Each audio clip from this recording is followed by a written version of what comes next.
Hello everyone, this is Priyanka and welcome to my YouTube channel. Friends, आज हम NCERT history class 6 की discuss करेंगे, जिसमें आज हम डिस्कस करेंगे चैप्टर 5, जो कि सीटेट, यूपीटेट, एमपीटेट, इसके अलावा केवीएस और एनवीएस के एग्ज़ाम के लिए बहुत ही इम्पॉर्टेंट है।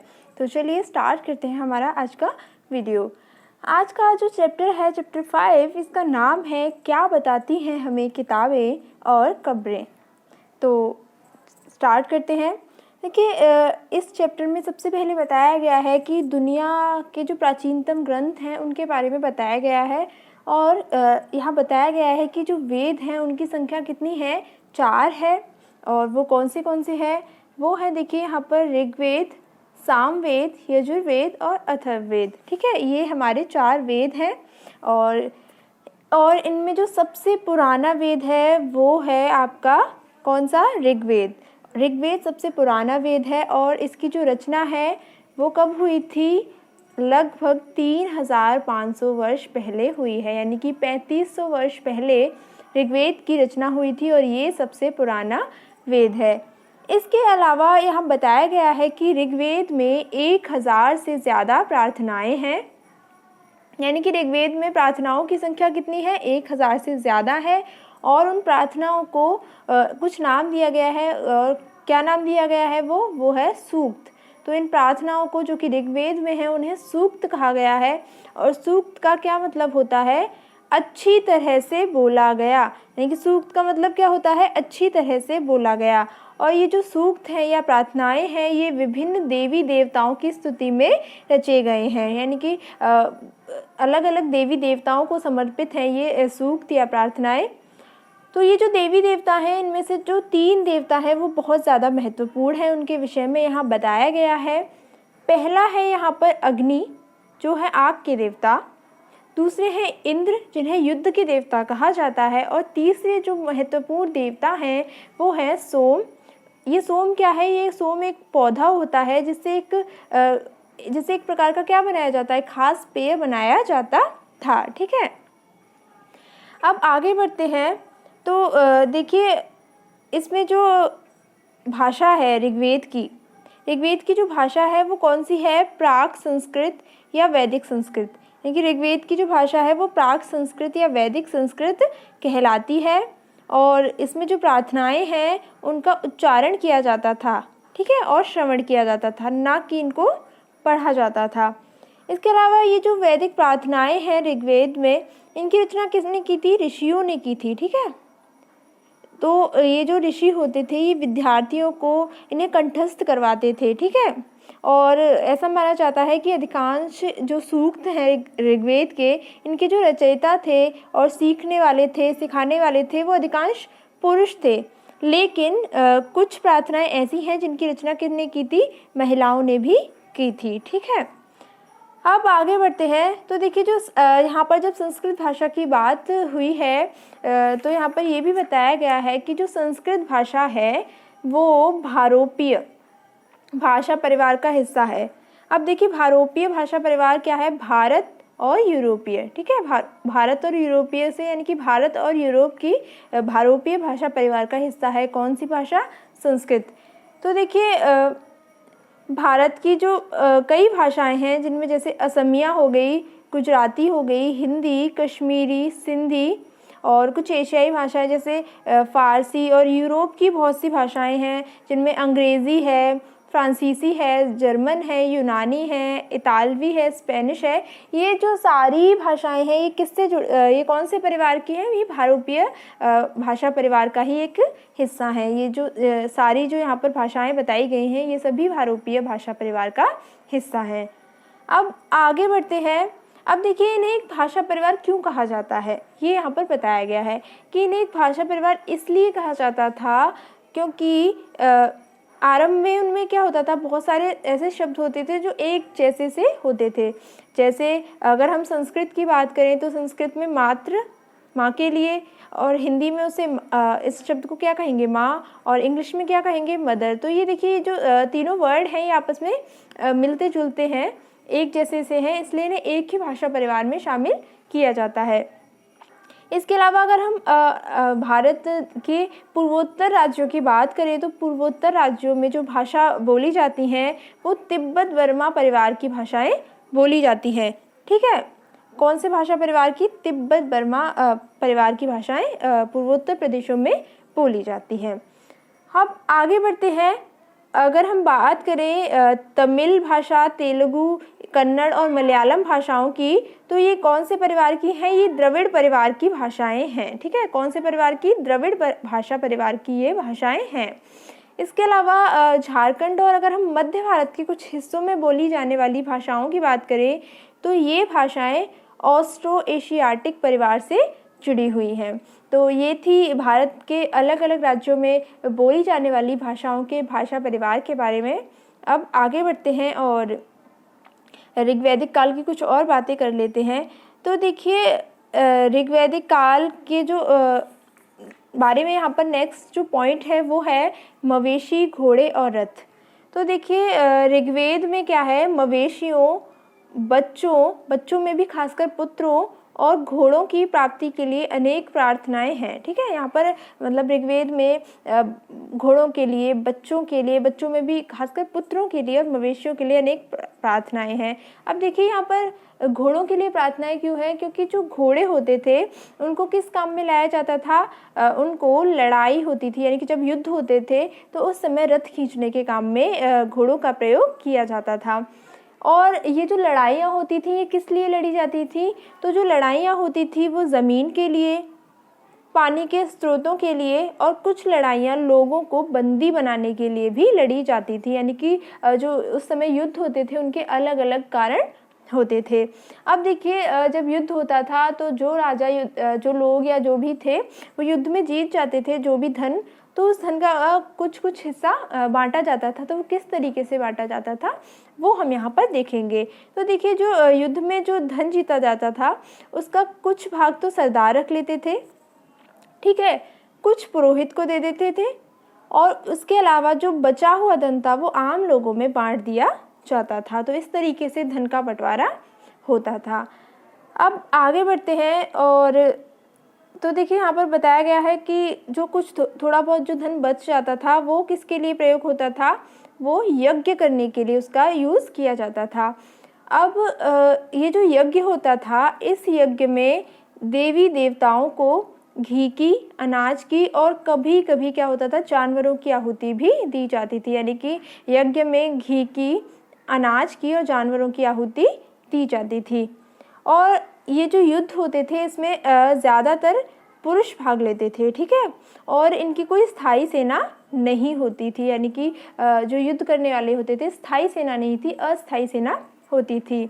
तो यहाँ जो क्या करते थे, लोग सभाओं में मिलते थे और वे वहाँ पर उस सभा में एक ऐसे लोगों को अपना सरदार चुनते थे जो बहादुर हों और कुशल योद्धा हों। उन लोगों को वो अपना सरदार घोषित करते थे, अपना सरदार चुनते थे।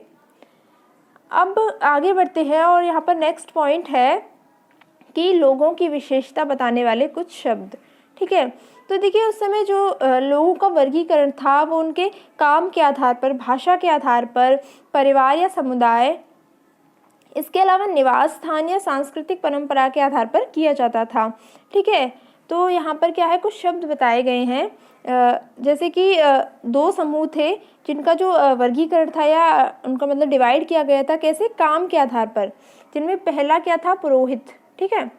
तो ये जो पुरोहित होता था इसे क्या कहा जाता था, इसे ये जो पुरोहित थे इन्हें ब्राह्मण कहा जाता था, ठीक है, मतलब पुरोहित को ब्राह्मण भी कहते थे।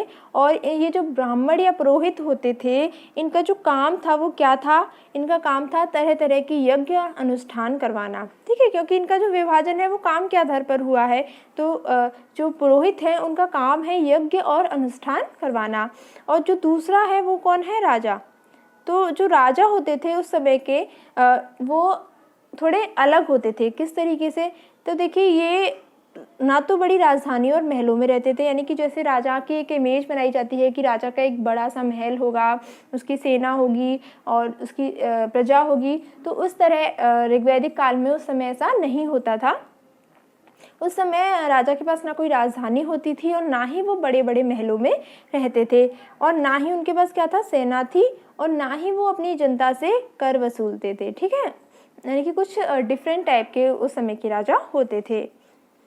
और जैसे हमने देखा है कि जो राजा की जब मृत्यु हो जाती है तो राजा का जो पुत्र होता है वो उसकी जगह राजा बना दिया जाता है, लेकिन उस समय ऐसा नहीं होता था।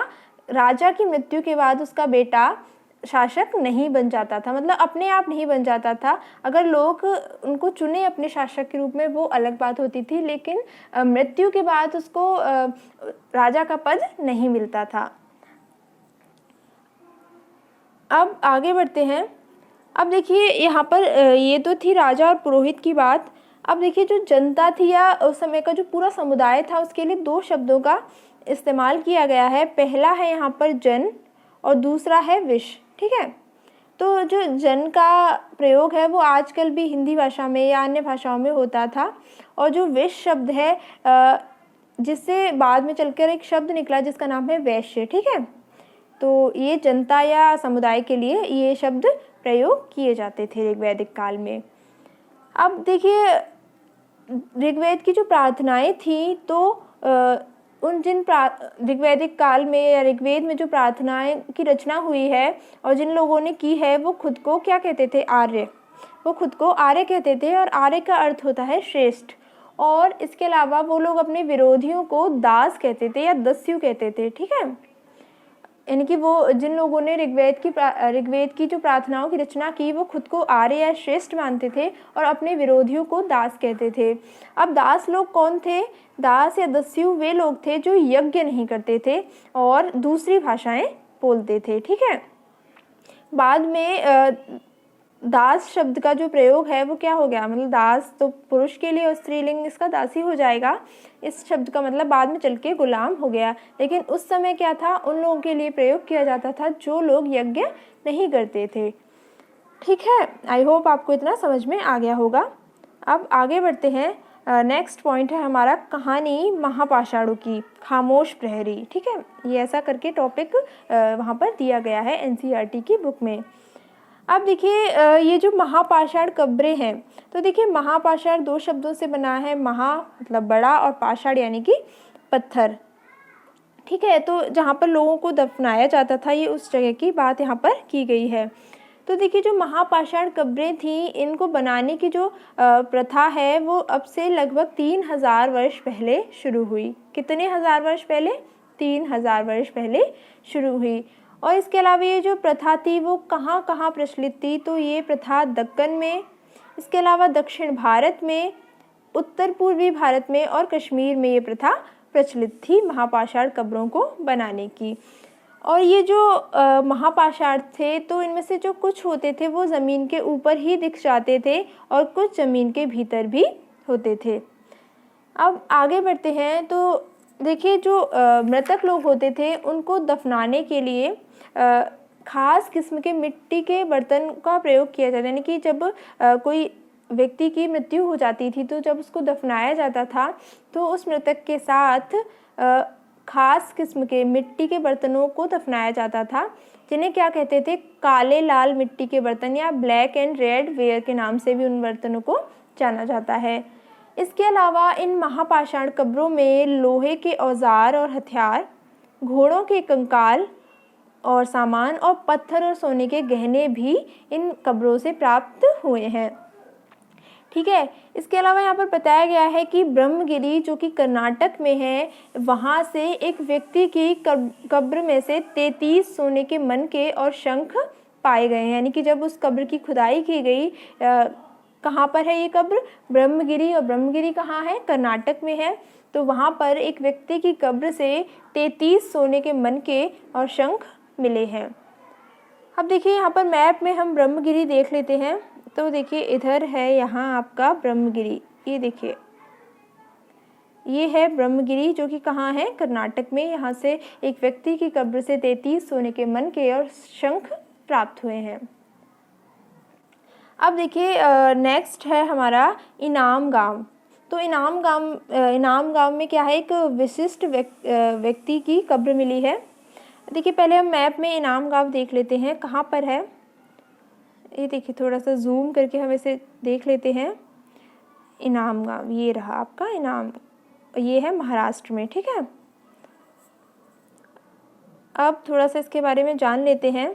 तो देखिए ये जो इनाम गाँव है ये भीमा की सहायक नदी घोड़, यानी कि भीमा की कौन सी नदी है, घोड़ नदी है, उसके किनारे एक जगह है और इस जगह पर 3600 से 2700 साल पहले लोग रहा करते थे, ठीक है।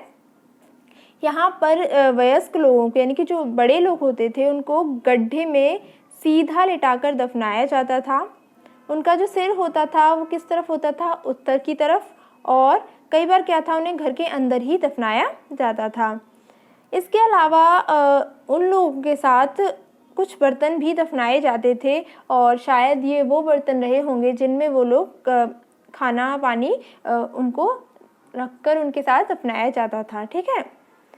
अब इसके अलावा एक जो विशिष्ट व्यक्ति की कब्र है, तो देखिए एक आदमी की कब्र मिली है।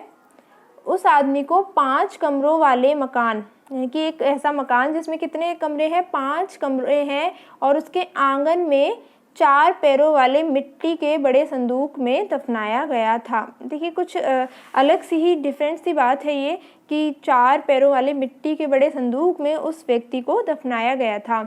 और ये जो घर था ये बस्ती के बीचों बीच था और सबसे बड़े, यानी कि उस जगह के जो कुछ एकाध कुछ घर रहे होंगे जो कि बड़े घर रहे होंगे, उनमें से ये एक घर था जिसमें 5 कमरे थे, तो काफ़ी बड़ा घर रहा होगा ये उस समय का। इसके अलावा इस घर में एक अनाज का गोदाम भी था और जो शव था उसके पैर मुड़े हुए थे।